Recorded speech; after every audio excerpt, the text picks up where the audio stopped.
고린도 후서, 오늘부터 말씀을 보게 되는데요. 고린도 후서는 고린도 전서의 뒤를 이어서 쓴 편지다라고 볼 수가 있겠죠.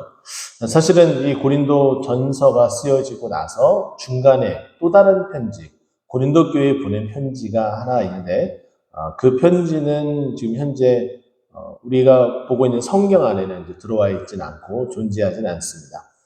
대신에 이제 세 번째 쓴 편지가 이제 고린도 후서로서 정경화 장학 가운데 이제 들어가서 우리가 보고 있는데, 고린도전서는 3차 전도 여행 가운데 에베소에서 머물고 있었던 사도 바울이 55년 당시에 첫 번째 고린도 교회 소식을 듣고 편지를 쓰게 되었다라고 본다면, 고린도 후서는 두 번째 편지에 있습니다. 세 번째 편지를 쓰면서 동일한 장소 에베소에 머물면서 에베소에서 한 3년 정도 우리가 이제 사도 바울이 머물렀다라는 것을 알고 있잖아요. 그래서 사도 바울이 3차 전도여행 가운데 에베소에서 3년 동안 머물면서 고린도 교회에 편지를 이제 세 번째 이제 쓰게 됩니다. 이 세 번째 편지가 56년에서 이제 쓰게 되는데, 이제 앞부분은 이제 에베소에서 쓰지만은 여기서 떠나서 사도 바울이 56년에 이제 봄에는 그렇게 썼지만은 에베소에서 썼지만 56년 가을에는 마게도냐로 장소를 옮기게 됩니다. 그래서 이제 뒷부분은 이제 마게도냐에서 이제 집필되어졌다, 이렇게 우리는 이제 알고 있으면 될 것 같고요. 그렇게 해서 쓰여진 이제 고린도 후서의 이제 구조적인 내용을 살펴보게 되면은, 고린도 전서는 고린도 교회의 문제에 대해서 지적하고 그것을 바꿔나갈 것에 대해서 얘기를 했다면, 고린도 후서는 내용이 이제 좀 다릅니다. 당연히 이제 먼저 첫 번째 편지를 통해서 계도가 되어지고 또 은혜를 받고 바뀌어진 모습이 이제 나타나게 되고, 또 우리가 알려지지 않았지만 두 번째 편지도 받은 바가 있고, 이제 세 번째 편지를 쓰면서 사도 바울은 첫 번째는 자신의 경험, 신앙 경험에 대해서 많이 이제 노출을 하고 자신이 이제 쓰게 되는데, 고린도 후서 4장에 나타나고 6장에 나타나고 또 11장에 자신의 경험담이 이제 언급이 됩니다. 또 그 중에서는 자신의 이름이라고 알려져 있진 않지만 내가 아는 사람이 있는데 그 사람이 삼층천에 다녀왔다라고 이야기하면서 그 천국에 대한 어떤 경험을 또 이야기를 하는데, 그것은 우리가 알고 있는 것처럼 12장 부분에 나타나고, 또 사도 바울은 사후에, 우리 그리스도인은 세상 많은 종교는 사후에 대해서, 많은 사람들은 사후에 대해서 굉장히 많은 관심을 가지고 있는데, 특별히 사도 바울도 그 사후 세계가 어떠한지에 대한 내세관을 가지고 있으면서 고린도 교회 교인들에게도 그 내세관을 확실하게 신앙과가 함께 주입하고 싶고, 또 그들에게 또 알려주고 싶어서 그 종말사사가 분명하게 5장 부분에 있어서 나타나게 됩니다. 그리고 나서 마지막 또 우리가 주목하고 또 봐야 될 것은, 어제 고린도 전서 16장의 헌금에 대한 부분에 대해서 나눴던 것처럼, 헌금에 대한 부분을 사도 바울이 8장과 9장, 이렇게 두 장에 걸쳐서 헌금에 대한 부분들을 좀 나누는 부분들을 볼 수가 있습니다. 이렇게 해서 큰 중대한 사항은 아니지만은 개인적인 경험과 내세관, 그리고 서로 알고 지내고 또 도와주고 또 예루살렘 교회를 또 섬기는 어떤 이런 관계에 있어서 조금 더 교회가 문제가 조금 더 안정적으로 바뀌어지고, 이제는 내실을 다지고 신앙관을 조금 더 단단하게 하기 위한 그런 편지였다라고 보시면 됩니다. 자, 그러면 1장에 이렇게 들어가서 사도 바울이 제일 먼저 어느 부분에 있어서 중점을 두고 싶어 했는지 우리가 오늘 본문을 살펴볼 수가 있는데요.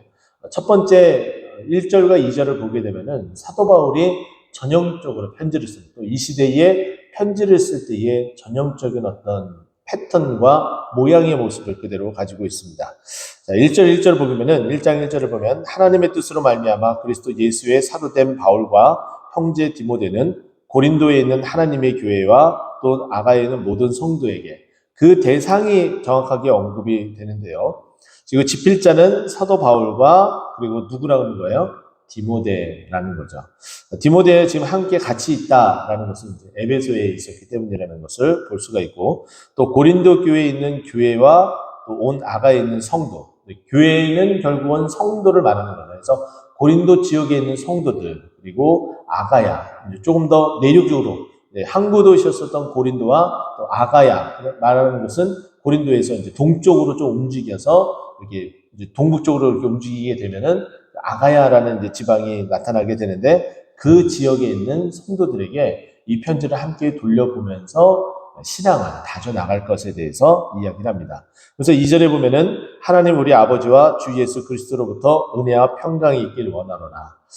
이 시대에는 은혜 없이는 살아갈 수 없는 존재였었죠. 우리도 그거는 마찬가지입니다. 은혜가 당연히 있어야 되고 또 세상에 가져다 줄 수 없는 평강이 또한 있어야 됩니다. 우리는 지금 우리가 살고 있는 이 시대는 정말 무서운 시대입니다. 제가 한 가지 경험을 작년에 있었던 경험을 잠깐 말씀을 드리자면은 저도 깜짝 놀랐고 또 그분도 깜짝 놀랐는데 차에 그 신방을 이렇게 다니고 또 전도를 이렇게 다니다 보면은 아파트 단지에 주차를 하게 되잖아요. 근데 이제 짧은 시간이라고 판단했기 때문에 경비실에다가 이제 이야기를 안 하고서 주차를 하게 됩니다. 그러면 이제 경비를 쓰시는 분들은 자신의 직무에 최선을 다하기 위해서 스티커를 보통 이렇게 차 앞유리창에 이렇게 붙이고 이제 다니시잖아요.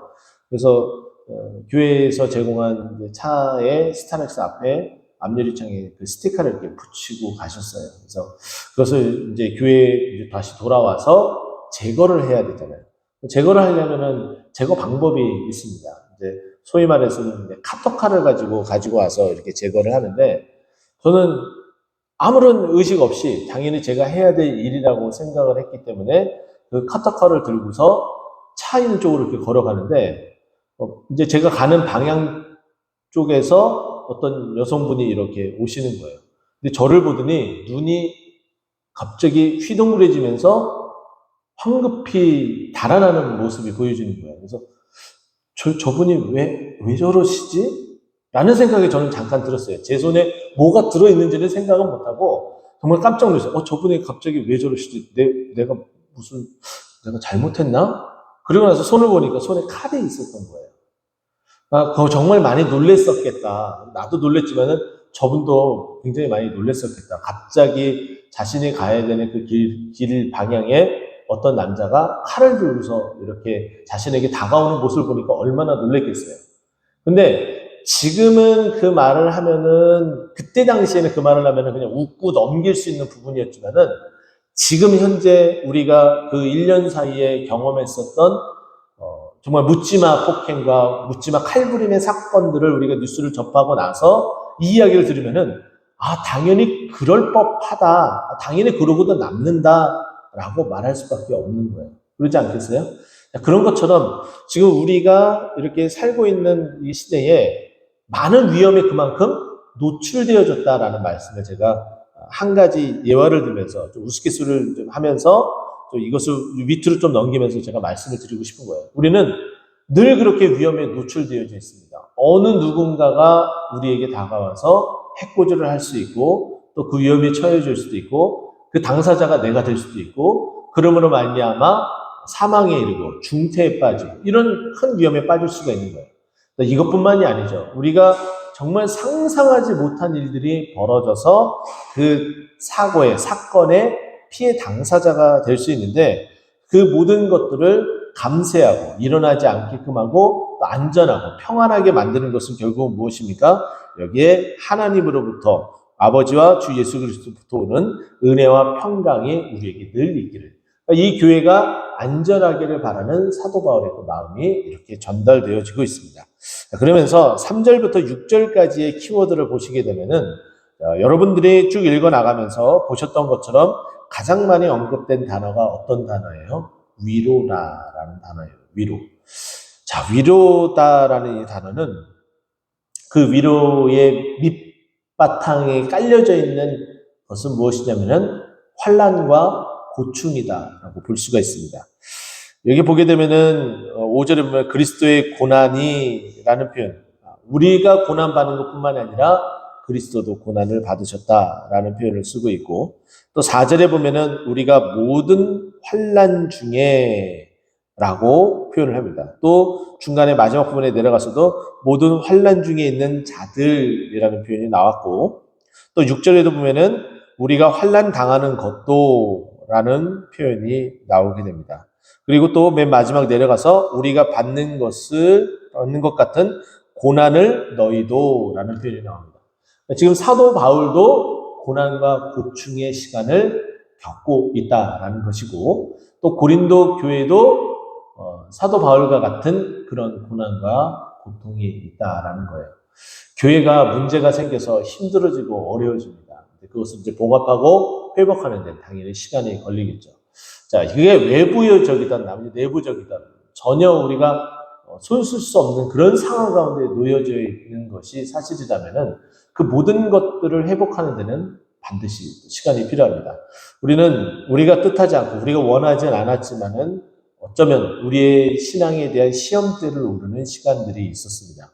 그것은 코로나라는 시험이었죠. 이 코로나라는 기간이 3년 넘게 지속이 되었습니다. 3년 동안 지내면서 정말 많은 교회들이 힘들어지고 어려워진 것은 말할 수 없는 사실 가운데 하나입니다. 근데 많은 목회자들, 그리고 많은 분들이 또 입을 모아서 대부분 많은 이야기들을 하는데, 이 교회가 이렇게 힘들어지고 어려워진 것이 회복되는 데 필요한 기간이 어느 정도이냐라는 말들을 할 때에 코로나 기간의 2배 정도가 소요가 필요하다. 그만큼 소진되어지고 이게 갉아먹었었던 그 은혜의 그 시간들의 2배가 채워져야지 겨우겨우 이제 지탱할 수 있을 정도가 된다라는 표현을 해요. 그러면 앞으로 우리가 이 힘든 시간을 몇 년의 시간 동안을 우리는 거쳐야지 이전에 그 뜨거운 은혜의 그 시간들을 회복할 수 있느냐? 6년이라는 시간이에요. 이제 스타트를 했는데 6년이라는 시간을 우리가 함께 믿음으로 그 은혜로 견뎌내야 된다는 거죠. 그런데 이렇게 시간을 보낼 때에, 이런 6년의 시간을 보낼 때에 가장 우리에게 필요한 것은 무엇입니까? 위로라는 거예요. 위로가 없으면 우리는 견딜 수가 없습니다. 견딜 수 있는 그 밑바탕의 그 힘이 위로인데, 이 위로는 은혜라는 말의 다른 표현이다라고 볼 수가 있습니다. 먼저 3절부터 보게 되면은 우리가 위로받는 그 가운데에 할 수 있는 일은 찬송하는 일이죠. 그래서 찬송하리로다라고 이야기하고, 또 그 하나님은 어떤 하나님이시냐? 자비의 아버지, 우리에게 은혜, 자비라는 것은 mercy, 우리를 긍휼히 여기고 불쌍히 여기는 그 마음에 대해서 이야기를 하죠. 그 자비를 베푸셔서 우리에게 위로를 주신다. 너희가 얼마나 힘든지 안다. 너희가 회복되기를 소망하고 고린도 교회가 이제 온전하게 세워지길 소망한다. 내가 너희와 1년 6개월 동안 함께하며 그 은혜를 나누고 뜨거웠었던 그 시간이 있지 않느냐. 그런데 그것을 뒤로하고 교회가 여러 문제로 인해서 나눠지고 힘들어졌고, 또 이제 봉합이 되어졌지만은 이전까지 돌아가려면은 더 많은 시간이 걸릴 텐데, 너희가 힘이 약하던 이 교회를 지탱하고 이겨내기 위해서는 얼마나 큰 힘이 필요한지, 얼마나 더 많은 노력이 필요한지 나는 너무나 잘 알고 있다. 근데 너희가 정말 그 힘을 다해서 정말 지탱하고 이겨내고, 그리고 그것을 봉합해서 다시 이전의 모습으로 회복하고 그 이상으로 더 나아가기 위해서는 너희들의 가장 필요한 역할을 해야 된다. 너희들이 잘 이겨내야 되고, 너희들이 이 교회에 정말 하나님이 기뻐하시는 교회로 나아갈 수 있는 중요한 키를 가지고 있다. 정말 너희들이 해내야 된다. 라고 이야기하면서 그들을 위로하고 격려를 하고 있는 거예요. 그러면서 4절, 우리의 모든 환난 중에서 우리를 위로하시고, 여기서 우리라는 것은 사도 바울과 그리고 고린도 교회를 말하겠죠. 지금 같은 환난을 가지고 있는데 하나님이 위로하시는 거예요. 힘들지, 어렵지, 그러나 너희가 잘 견디고 있구나. 너희를 통해서 이 교회가 세워져 나가고 쓰러지지 않고 견뎌나가며, 그리고 하나님은 이 교회를 통해서 영광을 받으신다라고 말씀하시며 위로를 하고 계시는 거죠. 또 우리로 하여금 하나님께 바라는 위로로서 모든 환난 중에 있는 자들을 능히 위로하고, 또 이렇게 이야기합니다. 자, 위로를 너희가 받았다면 위로를 받지 못하고 정말 쓰러져서 정말 만신창이가 돼서 정말 일어나고 싶은 마음이 들지 않는 자들에게 너희가 하나님의 힘으로 그 위로로서 힘을 얻어서 일어났지 않느냐. 그러면 너희가 일어났다면 지금 쓰러져서 일어나야 될 자들에게 가서 내가 너희에게 주었던 그 위로, 그 사랑을 그들에게 동일하게 나눠주렴. 너희들이 그들에게 또 위로가 되어주렴. 마치 이제는 코로나 바이러스로 인해서 우리가 벌벌 떨고 힘들어했었던 그 시간이 이제 하나님의 그 위로의 바이러스를 통해서 삽시간에 퍼져나가고 쓰러졌던 자들이 삽시간에 같이 다 일어나서 힘을 얻고 회복이 되어지고 하나님께 영광 돌릴 수 있도록 해야 된다라고 말하는 것이다 라고 볼 수가 있습니다. 그리고 5절 말씀 보면은 그리스도의 고난이 우리에게 넘친 것 같이, 우리에게 이 고난은 그리스도가 우리를 통해서 고난받으신 그 일과 비견할 수 없을 정도이다 라는 말인데, 우리가 구원받아서 이 믿음을 가지고 지금 신앙생활을 하는 것은 그리스도가 고난을 받았기 때문인데, 이 고난은 그리스도가 받은 고난은 결국은 누가 받아야 될 고난이냐? 우리가 받아야 될 고난이다. 그래서 지금 현재 우리가 받은 고난은 그리스도의 받은 고난과 좋게 비교할 수 없지만 그 그리스도의 고난이 지금 우리에게 넘쳤다. 그만큼 너희들이 힘든 거 다 안다. 그런데 지금 우리는 어떤 상황 가운데 있냐? 우리가 고난만 받은 것이 아니라 그리스도의 위로도 받았고 또 고난이 넘쳤던 것처럼 지금 위로도 넘친다. 그래서 이야기를 하죠. 죄가 성한 곳에, 죄가 굉장히 만연한 곳에 은혜가 더 넘쳤다라는 사도 바울의 그 고백이 있는 것처럼, 사도 바울이 자신이 죄 가운데 있었던 죄인 중에 죄수였었던 자지만은 그런 나에게 찾아오신 하나님의 은혜는 더 크신 하나님의 은혜였다. 그래서 내 은혜가 내게 족하다라고 고백까지 하는 그 자리에까지 이르는 사도 바울의 모습을 볼 수가 있는 것이죠. 그렇기 때문에 지금 우리가 받은 고난이 그리스도로 말미암아 지금 넘쳐나고 있다. 그래서 우리는 일어날 수 있다, 회복될 수 있다라고 응원을 하고 있습니다. 그래서 마지막 이 6절을 보게 되면은 우리가 당하는 환난, 그 환난을 통해서 너희가 위로도 받고 구원을 받기 위한 것이고, 또 우리가 또 위로를 받는 것은 함께 너희도 위로를 받는 것이며, 또 이 위로가 너희 속에 역사하여 우리가 받는 고난을 견디기 위함이다. 지금 계속해서 위로에 대한 이야기를 하면서 지금도 우리에게 역사하는 이 위로의 이 은혜는 결국은 우리가 지금 당하고 있는 지금 현재 그 상황, 우리가 정말 말할 수 없이 고통스럽고 힘들고 어려운 이 상황을 견뎌내고 이겨낼 수 있는 그 밑바탕이 되어야 되는 것이 바로 하나님께서 허락하신 위로다. 너희들 참 잘 하고 있다. 견디고 있다. 앞으로 너희를 통해서 영광 받으실 것이다. 라고 말하면서 함께 견뎌내자. 라고 응원하고 있는 것이 사도 바울의 처음에 대한 편지입니다. 고린도 교회가 얼마나 힘들었겠습니까? 교회의 여러 가지 문제로 인해서 교회가 나뉘어지고 봉합은 하였지만은 이전보다 많이 떠나간 성도들, 또 여전히 남아있는 성도들이 떠나간 자들의 그 자리까지 함께 견뎌내야 되는 이 상황들. 마치 이와 같은 교회는 한국교회 가운데 많이 있습니다. 한국교회도 처음에 하나 되어서 힘있게 나아갔었던 교회가 4분 5열 되어지고 나뉘어져서 교회가 뿔뿔이 흩어진 어떤 그 결과를 낳게 되었죠. 근데 그 결과가 복음이 편만하게 펼쳐지는 결과도 나왔지만은 결국은 힘이 약화되고 견딜 수 없는 힘듦과 고충의 시간이었지만은 그것을 잘 이겨낸 것이 한국교회였습니다. 이렇게 한국교회가 견뎌내고 이겨내니까 각 자리에 흩어졌었던 교회가 다시 든든히 서갔고 또 그 교회가 그 직임을 다해서 하나님께 영광을 돌리게 되었죠. 지금 우리 교회의 상황, 위치는 어디에 있습니까? 우리 교회도 또 우리 성도님들의 그 삶에도 하나님의 위로가 넘쳐나는 줄 믿습니다. 지금의 우리의 상황이 힘들고 어려운 이 모든 것들을 견딜 수 있는 힘을 하나님께서 우리에게 주셔서 우리도 견디고 다시 견고해져서 하나님께 영광 돌리는 우리들의 삶, 우리 교회의 모습이 될 수 있도록 함께 기도하며 그 은혜를 간구하며 나아가는 우리 모두가 되었으면 좋겠습니다. 기도하겠습니다.